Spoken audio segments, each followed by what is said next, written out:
தலைப்பே பார்த்தீங்கன்னா சிரித்து வாழ வேண்டும் சொன்னோடனே ஆங்கர் மேடம் ஒரு சிரிப்பு காட்டிட்டு போனாங்க, சின்னத்திரை நயன்தாரா. நானே அதை பொய் சொல்லி ஏமாத்திக்கிட்டு இருக்கேன்.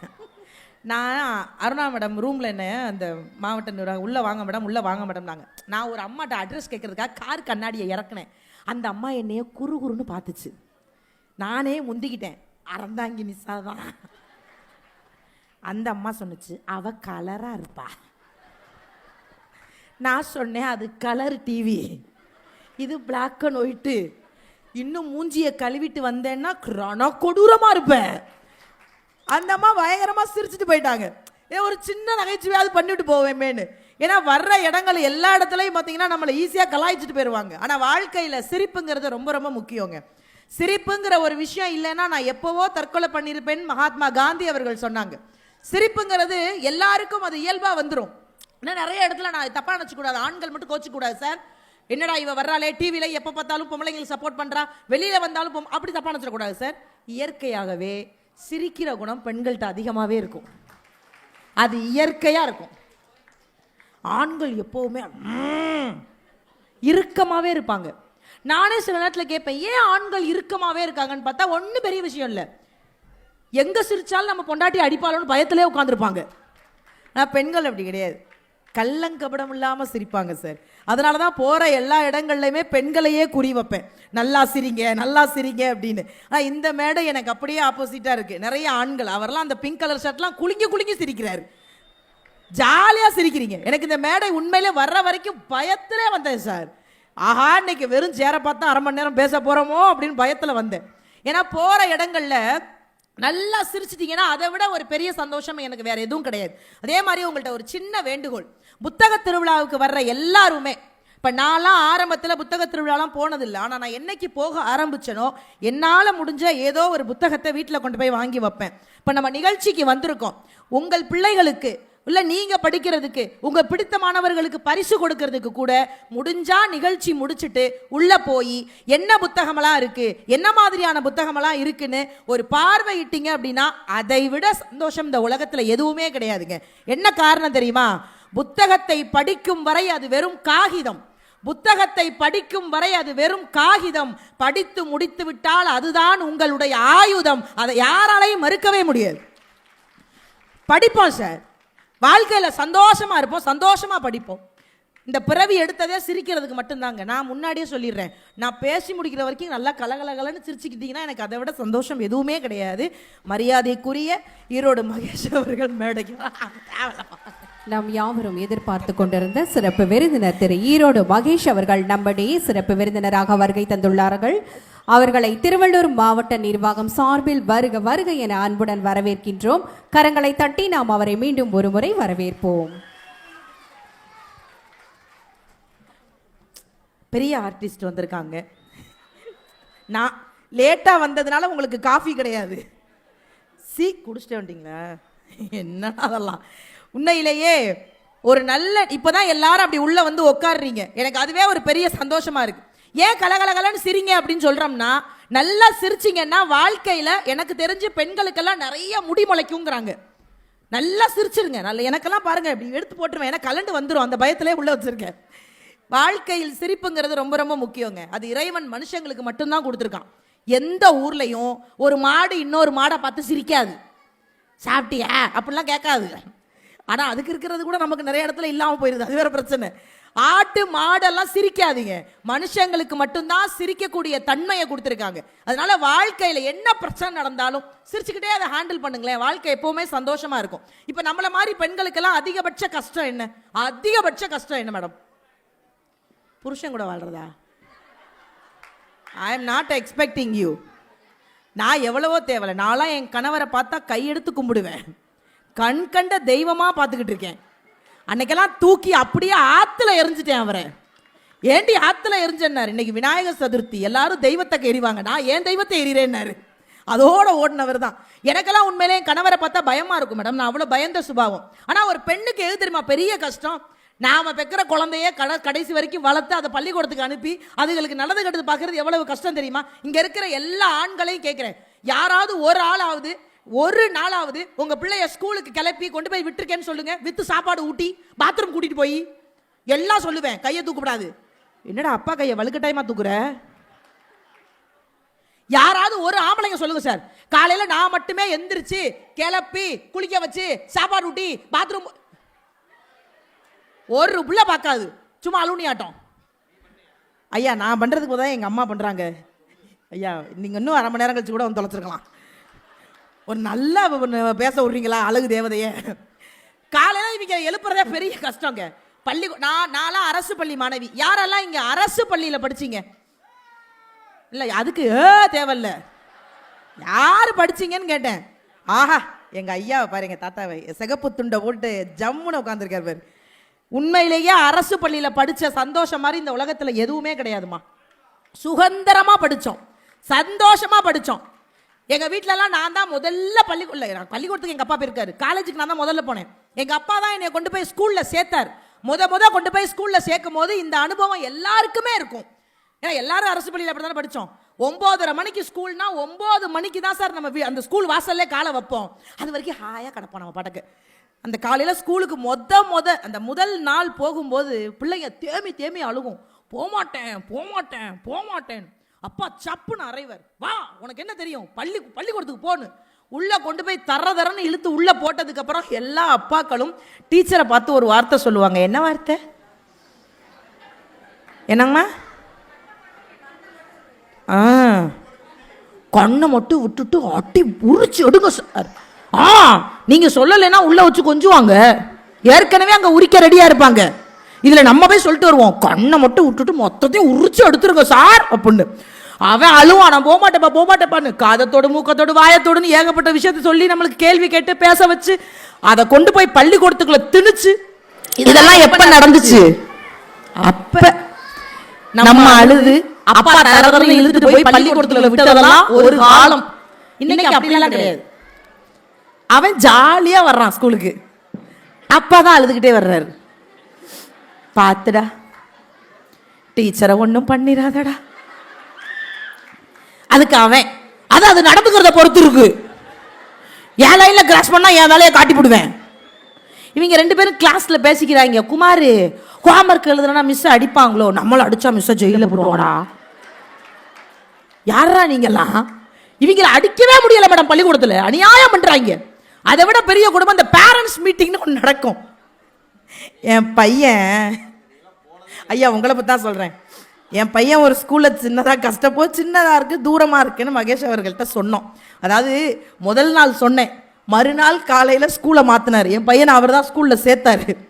அந்த ஸ்கூலில் பாவம் தொடர்ந்து சீஃப் கெஸ்ட்டாக போயிட்டு இருந்தார். என்னைக்கு என் பையனை சேர்த்தாரோ இன்ன வரைக்கும் அந்த ஸ்கூலில் அவரை கூப்பிடல. இது சத்தியமான உண்மை. பையனை கொண்டு போய் அவர் தான் ஸ்கூலில் சேர்த்து விட்டார். இந்த பேரண்ட்ஸ் மீட்டிங் நடக்கும் சார். அன்னைக்கு மட்டும் நம்ம பெத்த பிள்ளைங்க நல்லா பாருங்க மேடம், சிவாஜி கணேசனே தோத்துருவார் மேடம்.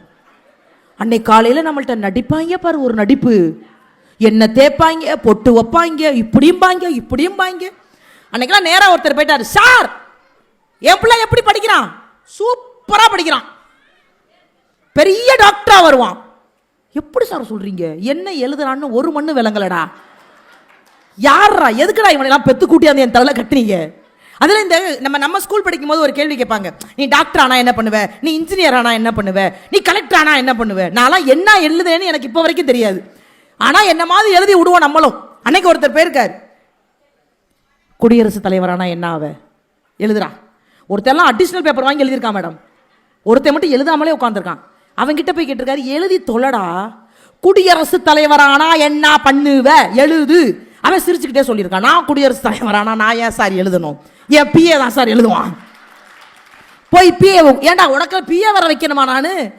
இவங்களை வச்சு மேய்க்கிறதுலாம் ரொம்ப கஷ்டம். அதுல இந்த 10வது 12வது வந்துருச்சு. இவங்களோட போராடுற மாதிரி ஒரு வாழ்க்கை எதுவும். அன்னைக்கெல்லாம் ஒருத்தர் நேரா போயிட்டாப்பா, நான் பாஸ் ஆனா என்ன ஆகும், எனக்குலாம் நெஞ்சு வலியே வந்துடும், அதான்ப்பா ஃபெயில் ஆயிட்டேன். எனக்கு என்னமோ இந்த டைலாக் இந்த வருஷம் என் பையன் எனக்கு சொல்லுவானோன்னு பயமா இருக்கு. நான்லாம் நெஞ்ச பிடிச்சிட்டு உட்காந்துருக்கேன் அவனை பார்க்கும் போதெல்லாம். அதை விட பெரிய விஷயம் என்ன தெரியுமா, இவங்களை மேய்ச்சு கொண்டு போய் இந்த பள்ளிக்கூடத்தில் சேர்த்து நம்ம ஒரு வார்த்தை அதிகமாக சொல்லுவோம், டீச்சரை பார்த்து அடிங்கன்னு சொன்னது நான்லாம் ரொம்ப பெருமையாக சொல்லுவேங்க. எங்கள் ஸ்கூலில் நான் அதிகமாக அடி வாங்கின ஸ்டூடெண்ட் எனக்கு தெரிஞ்சு நானாக தான் மேடம் இருப்பேன்.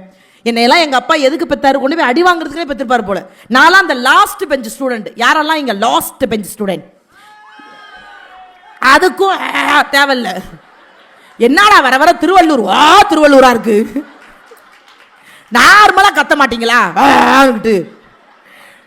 என்னென்ன அநியாயம் பண்றாங்க. இந்த லாஸ்ட் பெஞ்ச் வேற என்ன பண்றது, என்ன மாதிரி தான் அதுவும் இருக்கும். லாஸ்ட் பெஞ்ச் என் தம்பி எல்லாம் என்ன மாதிரி தான் இருப்பாங்க. இந்த கடைசி பெஞ்சுன்னு ஒன்று இருக்கு இல்லைங்க, இந்த பார்டர்ல பாஸ் பண்றதுன்னு சொல்லுவாங்க. நான்லாம் அந்த பார்டர் 35, ஆனா அது மாதிரி ஒரு சந்தோஷம் எதுவுமே கிடையாது. பார்டர்ல பாஸ் பண்ண நம்மளை யாரும் கேவலமா நினைக்கக்கூடாது. கவியர் வி அப்துல் காதர் ஐயா தான் ரொம்ப அழகா சொல்லுவார், அதிக மதிப்பெண் எடுத்தவர்கள் எல்லாம் அந்நிய மண்ணிற்காக உழைத்து கொண்டிருக்கிறார்கள், குறைவான மதிப்பெண் எடுத்தவர்கள் மட்டும்தான் என் இந்திய மண்ணிற்காக உழைத்து கொண்டிருக்கிறார்கள். நாளா சாகுற வரைக்கும் இந்த மண்ணுக்கு தான் உழைச்சிட்டு கிடப்பேன். நான்லாம் அதிக மதிப்பெண் எடுத்தவர்கள்லாம் ஈரோடு மகேஷ் மாதிரி அமெரிக்கால போய் உழைச்சிக்கிட்டு இருப்பாங்க, நமக்கு அது தேவை கிடையாது. நான்லாம் அந்த பார்டர்ல பாஸ் பண்றாருங்க. இந்த லாஸ்ட் பெஞ்சுன்னு ஒன்று சொல்றோம்ல, அது ஒரு சந்தோஷமான பெஞ்சு. இந்த பெஞ்சுக்கும் கடைசி பெஞ்சுக்கும் பெரிய வித்தியாசம்லாம் கிடையாது சார். பெஞ்சு டீச்சர் சொல்ற ஜோக்கை கேட்டு சிரிப்பாங்க, கடைசி பெஞ்சு டீச்சரையே ஜோக்கா நினைச்சு சிரிச்சுட்டு இருப்பாங்க. நான்லாம் அந்த கடைசி பெஞ்சு, டீச்சரை பார்த்து சிரிச்ச மணி சிரிச்சு சிரிச்சு அடி பிரிச்சு எடுப்பாங்க. நான் எங்க ஸ்கூல்ல ரோசி மிஸ்ன்னு ஒருத்தவங்க இருப்பாங்க மேடம். அவங்க என்னன்னா அடிக்க மாட்டாங்க, அவங்க ஒரு நூதன முறையை கையாளுவாங்க. இந்த இடுப்பு கிட்ட இப்படி நிரட்டுவாங்க. நான்லாம் அப்படியே மேலே போயிட்டு கீழே வருவேன், அட்டி செம்ம வலிக்கும் அந்த இடம். நாங்கள் ஒரு 4-5 பேர் ரெகுலராக மாட்டோம், டெய்லி மாட்டோம். எங்கள் லூஸ் மாதிரி நாங்கள் சிரிச்சுக்கிட்டே இருப்போம். சிரிச்சோன்னே நறுக்குன்னு கிள்ளி விட்டுருவாங்க. கிள்ளி முடிச்சோடனே நாங்கள் ஒரு 4 பேர் நேராக கிளாஸ் ரூமுக்குள்ளே போய் சட்டையை தூக்கி எல்லாரும் பார்ப்பாங்க. எல்லாருக்கும் செவந்து கிடக்கும். நானும் சட்டையை தூக்கி பார்ப்பேன். செவக்கவே முடியாத அளவுக்கு ஆண்டவன் அந்த கலரில் என்னை இறக்குமதி பண்ணியிருக்கான். நானா உண்மையிலே சார் எங்க அப்பா மாதிரி வாழ்க்கையில் உலகத்துல எப்படி பிறந்தாலும், அட என்ன கன்றாவியா பிறந்தாலும் அப்பாக்களுக்கு மகள் தேவதை தான், நான் ஒத்துக்கிறேன். எல்லா அப்பாக்களுக்குமே மகள் தான் தேவதை, அதுல எந்த மாற்று கருத்தும் கிடையாது. ஆனா எங்க அப்பா மேல நான் கோபமா இருக்கேன் மேடம்.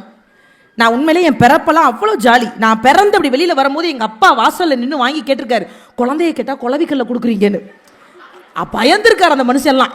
சரி போடுற ட்ரெஸ்ஸாவது ஒரு நல்ல கலர்ல போடக்கூடாது. எனக்கு எங்க அப்பா பிறந்து கொஞ்ச நாள் வளர்ந்ததுக்கு அப்புறம் போட்ட ட்ரெஸ்ஸோட கலர்லாம் என்ன தெரியுமா, மஞ்சள், சிகப்பு.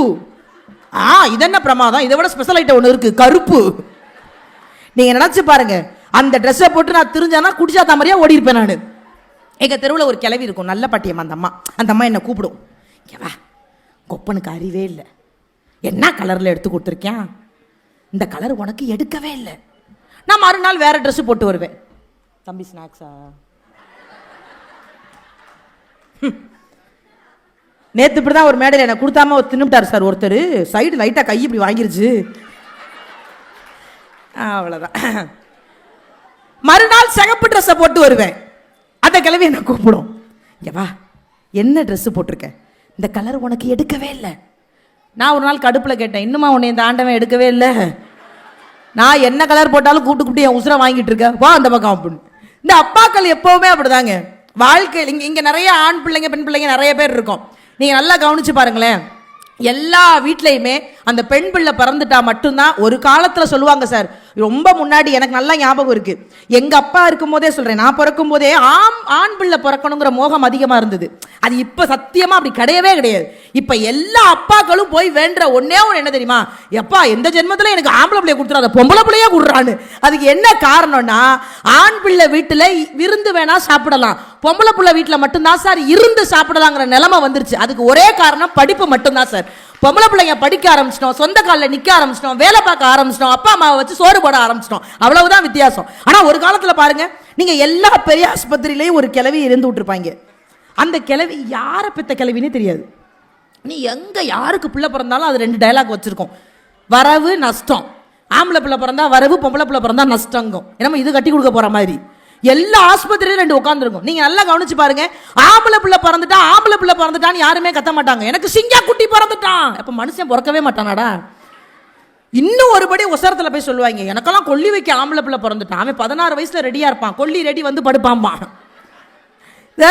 ஆனா இன்னைக்கு என்ன பெரிய ஆச்சரியம் தெரியுமா, எல்லா அப்பாக்களுக்குமே பெண் பிள்ளை என்பது ஒரு பெரிய வரமா இருக்கு சார், கொண்டாடுறாங்க. அது குழந்தைய வாங்கும் போதே எனக்கு பொண்ணு பிறந்துருச்சுன்னு யாருமே சொன்னதில்லை, எனக்கு எங்க அம்மாவே திரும்ப வந்துட்டா அப்படிங்கிற மாதிரி தான் சொல்லுவாங்க. நீங்க நிறைய பெண் பிள்ளைங்க இருக்கீங்க, ஆண் பிள்ளைங்க இருக்கீங்க, நல்லா கவனிச்சு பாருங்க. வீட்டில் எல்லா பொம்பளை பிள்ளைங்களும் அப்பா செல்லம், எல்லா ஆம்பளை பிள்ளையும் அம்மா செல்லம். நீங்க அப்பாவுக்கும் அம்மாவுக்கும் சண்டை வந்துருச்சு வச்சுங்களேன், இல்ல ஒரு பேச்சுக்கு வீட்டுல இருக்க பையனுக்கும் அப்பாவுக்கும் சண்டை வந்துருச்சுன்னா அந்த அம்மா எங்க இருந்து ஓடி வருவானே தெரியாது. அப்படியே தம்முன்னு ஓடி வருவா. வந்த உடனே அப்பாவை டச் பண்ண மாட்டா, பலார்னு விழுந்துரும்.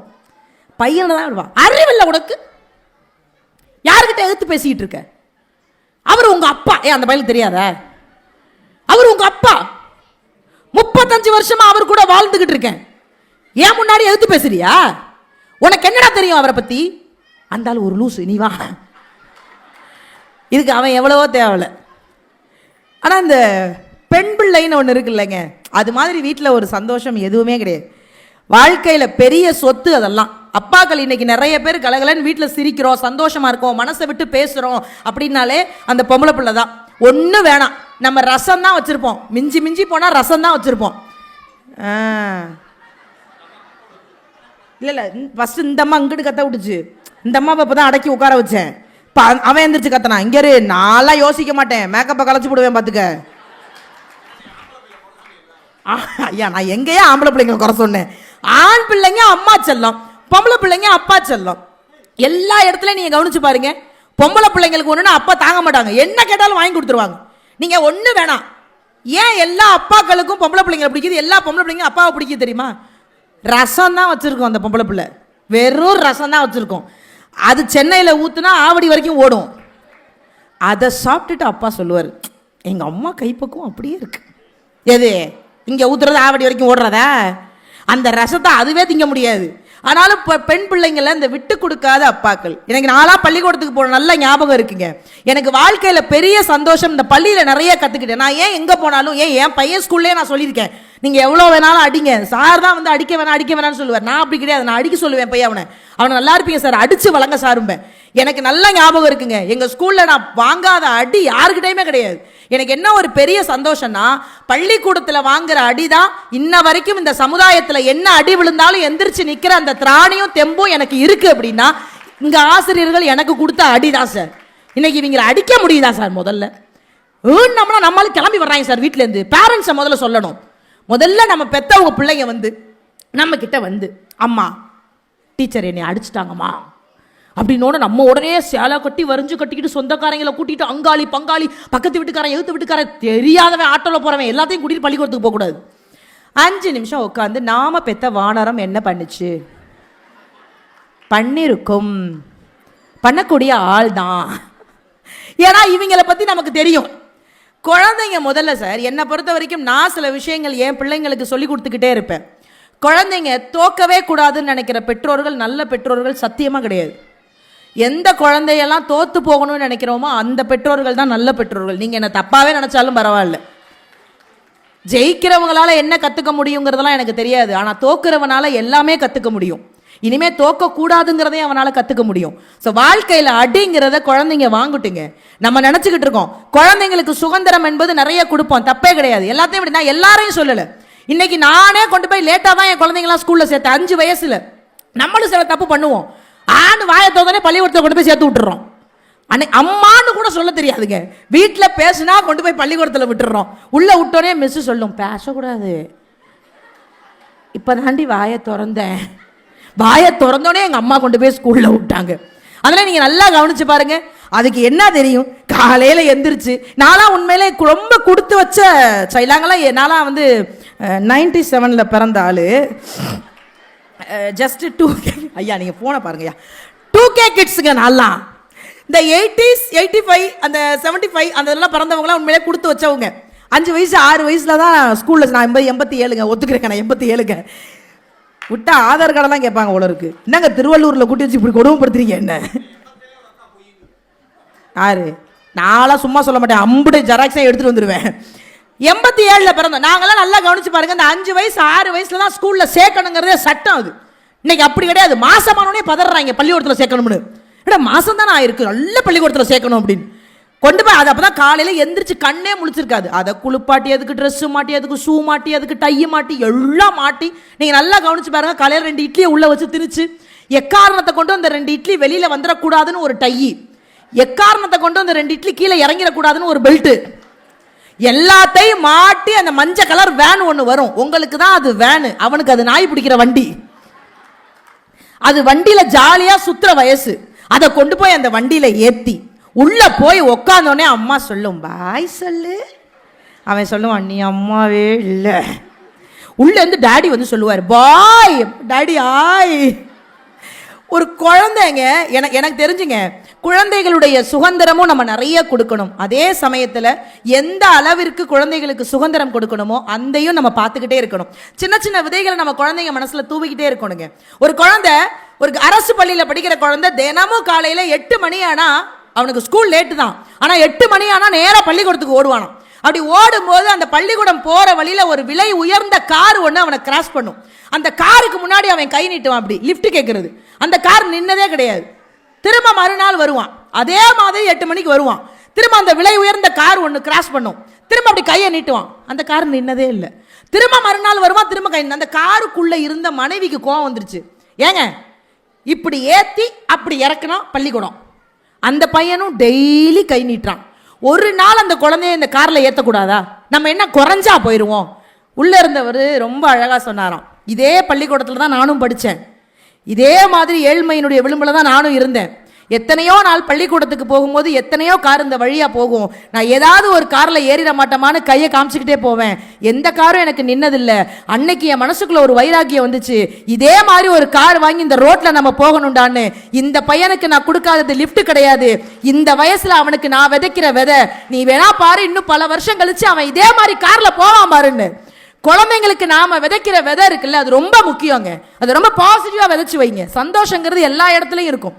நம்ம குழந்தைங்களுக்கு நிறைய சந்தோஷத்தை கொடுப்போம், நிறைய சிரிக்க கற்றுக் கொடுப்போம். அதே சமயத்தில் சின்ன சின்ன விஷயங்களை பாசிட்டிவாக சொல்லி கொடுப்போம். எல்லாத்தையும் விட இங்கே நிறைய குடும்பமாக வந்திருக்கீங்க. நான் எல்லா இடத்துலையும் தான் கேட்பேன், அதுக்காக திட்டக்கூடாது. நான் எல்லா இடத்துலையும் கேட்பேன், இந்த மனைவி கிடைச்சதுக்கு யாரெல்லாம் இறைவனுக்கு நன்றி சொல்லியிருக்கீங்க? ஆண்கள் மட்டும் கை தூக்குங்க. இந்த ஒண்ணுக்கு மட்டும்தான் சார் ஆணு தூக்கலை, இல்லைன்னா அதுக்கும் ஆணு தூக்கியிருப்பீங்க. தூக்க வேணாம், உங்களை பற்றி எனக்கு தெரியும். பேசுறது ஒரு ஆள், ஸ்நாக்ஸ் கொடுக்குறது ஒரு ஆளுக்கா? சிப்ஸா சார்? அவர் பார்க்குறாரு, சரியான ஆளாக இருப்பா போல, எல்லா தட்டையும் பார்க்குறா. மொத்தமாக கை தூக்கிய ஆண்கள் 7 பேர். இல்லை இந்த பக்கம் 4, அங்கிட்டு 3, அப்படிதான். மொத்தம் 7 ஆண்கள் மட்டும்தான் சார். எப்பவுமே ஆண்கள் சுயநலவாதிகள் சார். சரி, மறுபடியும் கேட்கவா சார்? இப்போ கேட்குறேன் சார். இந்த பொண்டாட்டி யார் மேடம்? அவரு இந்த பொண்டாட்டி தான் எனக்கு 7 ஜென்மத்துக்கும் வேணும்னு நினைக்கிற ஆண்கள் மட்டும் கை தூக்குங்க. 2 கை தூக்குனா 2 மனைவி சார். ஒரு மனைவியை 2ஆ பார்க்குறாரா? இப்படி ஒரு கன்றாவி ஆன்சரை நான் கேட்டதே இல்லை. என்னங்க திருவள்ளூரில் எல்லாருமே தினுசா இருக்கீங்க. ஏதாவது ஒரு கேள்வி கேட்டால் அங்கேருந்து ஆங்கிறாங்க. முன்னாடி ஒருத்தர் நான் ஒரு மனைவியை 2ஆக பார்க்கிறேன் அப்படிங்கிறாரு. எனக்கு புரியல. ஒரு மொத்தமாக ஒரு 10 பேர் தூக்கியிருக்கீங்க, இவ்வளவுதான் சார். ஆனால் எங்கள் பெண்கள் அப்படி கிடையாது. ஐயா இருங்கய்யா, ஐயா இருங்க. முட்டையை ரெடி பண்ண எவ்வளோ கஷ்டப்பட்டேன்னு தெரியுமா? இப்போ இதுகளை தூக்குறதுக்குள்ளே எனக்கு நெஞ்சு வலியே வந்துடும். ஐயோ, என் பித்த பைய கட்டப்பையில் எடுத்துகிட்டு போன போல இருக்கு. இன்னைக்கு எல்லா பெண்கள்கிட்டையும் ஒரே ஒரு கேள்வி கேட்குறேன், யாரெல்லாம் இதே புருஷன் தான் வேணும் எனக்கு 7 என்னங்க தலையில் அடிக்கிற ஆரம்பிக்கும் போது நம்மளாம் அப்படியா பழகி இருக்கோம்? எத்தனை ஜென்மம் எடுத்தாலும் இதே புருஷன் தான் எனக்கு வேணும்னு நினைக்கிறவங்க கை தூக்குங்க மேடம். மேடம் என்ன எந்திரிச்சிட்டீங்க? அப்ப நம்ம அதுதான் பதிபக்தி. அப்படி பேசாதீங்க. உண்மையிலேயே எல்லா பெண்களும் நினைப்போம் மேடம், இந்த மாதிரி புருஷன் தான் நமக்கு 7 ஜென்மத்துக்கு வேணும்னு நம்ம நினைப்போம். ஏன்னா இதை விட இழிச்சவன் வேற ஜென்மத்துலையும் கிடைக்க மாட்டாங்க. எங்கள் வீட்டுக்காரெல்லாம் தேங்காய் சட்னி அப்படி அரைப்பாரு. என்னங்க சார், நான் தூக்கலையா? நான் விட்டா அவரையே தூக்கிடுவேன். எல்லா பெண்களுக்கும் அதிகபட்ச ஆசை என்ன? அதிகபட்ச ஆசை நமக்கு வரப்போற புருஷன், இல்லை வந்து இருக்கிற புருஷன் பாண்டியன் ஸ்டோரில் வர்ற மூர்த்தி மாமா மாதிரி இருக்கணும்னு ஆசை. ஆனால் வர்றது பூரா பாக்கியலட்சுமி கோபியாக வருது. உண்மையிலே மேடம், சமீப காலத்தில் ஒரு மாதத்துக்கு முன்னாடி, நீங்கள் கேட்டதுனால சொல்கிறேன் சார், நான் ஏன் கை தூக்கலன்னு, என் வீட்டுக்காருக்கு அடிக்கடி இரவு நேரத்தில் மெசேஜ் மேடம். இரவு நேரத்தில் அவருக்கு மெசேஜ் வருது. நீங்கள் நினச்சி பாருங்க, நான் இவ்வளோ அழகாக இருக்கிற எனக்கு எவ்வளவு கோபம் வரும். ஐயா நானும் அப்புறம் நீங்கள் பேசும்போது எந்திரிச்சு போயிடுவேன். உண்மையிலே எனக்கு பயம் வந்துருச்சு. சரி நம்மளே டெஸ்ட் பண்ணி பார்ப்போம், எக்ஸ்ட்ரா ஒரு சிம்மு வாங்கி போட்டு அவரை நம்ம டெஸ்ட் பண்ணுவோம், நம்ம மெசேஜ் பண்ணுவோம் அப்படின்னு ஒரு சிம்மை வாங்கி நானே எக்ஸ்ட்ரா போட்டு ஹாய்னு போட்டேன். நீங்கள் என்னை தப்பாக நினச்சாலும் பரவாயில்ல, நான் என் நம்பர்லேருந்து ஹாய் போட்டாலே 6 நாள் கழிச்சு தான் ரிப்ளை பண்ணுவாப்ல. வேற ஒரு சிம்முலேருந்து ஹாய்னு போட்டோன்னா உடனே ஹாய்னு போட்டார் மேடம். நான் கன்ஃபார்ம் பண்ணிட்டேன், என்னமோ நடக்குது, எங்கள் அப்பாவை கூப்பிட்டு பஞ்சாயத்தை பண்ணிடலாம், இருந்தாலும் நம்ம கன்ஃபார்ம் பண்ணிக்குவோமே. திரும்ப ஒரு கேள்வி கேட்டேன், ஆர் யூ மேரிட்? ஆப்போசிட்லேருந்து பதில் வந்துச்சு, எஸ். இறைவன்கிட்ட மன்னிப்பு கேட்டேன், எப்பேற்பட்ட மனுஷனை சந்தேகப்பட்டேன். ஆர் யூ மேரிடுன்னு கேட்டோன்னே எஸ்ன்னு சொல்லிட்டாரு. இறைவா என்னை மன்னிச்சுக்கோன்னு கேட்டு நான் போயிருக்கணும். இந்த வாய் இருக்குல்ல, வாய் நமக்கு தான் 7 இருக்கே. அடுத்த கேள்வி கேட்டேன், உங்க ஒய்ஃப் எங்க? பதில் வந்துச்சு, ஷீ இஸ் டெத். நான் செத்துருக்கலாம். எவ்வளோ கஷ்டம் தெரியுமா அந்த வாழ்க்கையை வாழ்றது. எல்லா அதை விட பெரிய காமெடி சார். ஆனால் நான் நிஜமா இதை நீங்கள் நம்ப மாட்டீங்க. இப்போ கூட நான் நிரூபிப்பேன். 2 வீடியோ கால் வந்திருக்கேன் எங்கள் வீட்டுக்கார்ட்டேருந்து. சார் டெய்லி சாப்பிடும் போது மனைவி முகத்தை பார்த்துட்டு சாப்பிட்ற ஆண்கள் எத்தனை பேர் சார்? 2 கை எத்துக்குனவரே. அப்பா மனைவி முகத்தை பார்த்துட்டு சாப்பிடுவீங்களா? என்னப்பா பரவாயில்ல, நான் எக்ஸ்பெக்ட் பண்ணல அப்பாலாம் கை தூக்குவாருன்னு. மனைவி முகத்தை பார்த்துட்டு சாப்பிட்ற மாதிரி ஒரு சந்தோஷம். என் வீட்டுக்காரெல்லாம் கல்யாணம் ஆகி 15 வருஷமா என் முகத்தை பார்த்தா சார் சாப்பிட்றாரு. நான்லாம் சாப்பிட்றாராவா? சாப்பாடுலாம் கிடையாது. 2 பொண்டாட்டி என் முகத்தை பார்த்துட்டு தாங்க அவர் சாப்பிடுவாரு. நான் டென்ஷன் ஆயிட்டேன். சும்மா சும்மா ஏங்க என் முகத்தை பார்த்து சாப்பிட்றீங்க? தட்டை பார்த்து சாப்பிடுங்க. எங்கள் மாமியார் சொன்னுச்சு, தப்பெல்லாம் ஏன் மேலே தாண்டி, ஏன் மாண்டேன். சின்ன பிள்ளையிலேருந்து நிலாவை காமிச்சு காமிச்சு சோறு ஊட்டி பழக்கிட்டேன். அந்த இது அவனுக்கு தொத்திக்கு செடின்னுச்சு. நீங்க எல்லாம் நான் வேற அதுக்கு என்ன பண்றது? நான் தலைப்பு அப்படி தான் கொடுத்து வச்சிருக்கேன். யாரும் எந்த பக்கமும் நகர முடியாது. நான் சிரிப்பு காட்டிட்டு போயிட்டே இருப்பேன். எனக்கு என்ன பெரிய சந்தோஷம்னா, எவ்வளவு ப்ரெஷர் இருந்தாலும் குழந்தைகளுக்கு ஒரு வகையான ப்ரெஷர் இருக்கும் மேடம். அது படிக்கிற வரைக்கும் தான். அதுவும் படிக்கிற வரைக்கும் தான் நமக்கு தான் அந்த ப்ரெஷர். நான் இப்போ சொன்னேன்ல, என் பையன் 10th படிக்கிறான். நீங்கள் நம்பவே மாட்டீங்க, என் வீட்டில் ஒய்ஃபையை கட் பண்ணி விட்டேன். நேற்று தான் கட் பண்ணி விட்டேன். டிவி அவன் 10th போகும்போது எதுக்கு கட் பண்ணுறோம்னு எனக்கும் தெரியாது. ஏன்னா நான் படிக்கும்போது கட் பண்ணாங்க. நீங்கள் 10வது 12வது படிக்கும் போது ஏன் எல்லாத்தையும் என்ன கொடுமை தெரியுமா? எங்கள் வீட்டில் ஃபோனெல்லாம் கட் பண்ணாங்க. எனக்கு எந்த 10வது படிக்கும் ஃபோனே வராது. எனக்கு ஃபோனே வராது, ஏன்டா ஃபோனெல்லாம் கட் பண்ணுறீங்கன்னு கேட்டேன். இந்த 10வது 12வது படிக்கிறவங்களுடைய வீடு எப்படி இருக்கும் தெரியுமா மேடம்? முதல்ல அந்த தெரு எப்படி இருக்கும் தெரியுமா? அந்த 10வது 12வது படிக்கிறவங்க வீட்டுக்கு சொந்தக்காரங்க வரக்கூடாது. இவங்களும் யார் வீட்டுக்கும் போக மாட்டாங்க. கல்யாண பத்திரிக்கை கொடுக்க யார் வீட்டுக்கு வரக்கூடாது. இவங்களும் யார் வீட்டுக்கும் போக மாட்டாங்க. அந்த வீடு என்னமோ அப்படியே குடோன் மாதிரியே வச்சிருப்பாங்க. தெருவில் பால் கார், பால் கத்தப்படாது. அப்புறம் பால், பேப்பர் கத்தப்படாது. அப்புறம் பேப்பர். பிள்ளை 10வது எங்க இருக்கு? பக்கத்து வீட்டில் டிவி பார்த்துக்கிட்டு இருக்கு. அவன் ஜாலியா இருப்பான். இந்த இப்போ என் பையெல்லாம் ஃபோன் அடிக்கிறான், ஏதாவது ஆர்டர் பண்ணி கொடுன்னு. நான் வயிற்றுல நெருப்பை கட்டிட்டு உட்காந்துருக்கேன். நீ எப்போ பாஸ் பண்றியோ அன்னைக்கு 235 எட்ரா போதும்னு சொல்லி வாழ்ந்துக்கிட்டு இருக்கேன் நான்லாம். ஆனால் உண்மையே சொல்லணும்னா ஒவ்வொரு நாளும் என்னை விட அவர் தான் வேண்டாரு. ஏன்னா இது வரைக்கும் அந்த ஸ்கூல்ல அவர் நம்பரை பிளாக் பண்ணாம வச்சிருக்காங்க. அவன் ரிசல்ட் வரும்போது தான் அவர் நம்பர் பிளாக் லிஸ்ட்டுக்கே போகும்.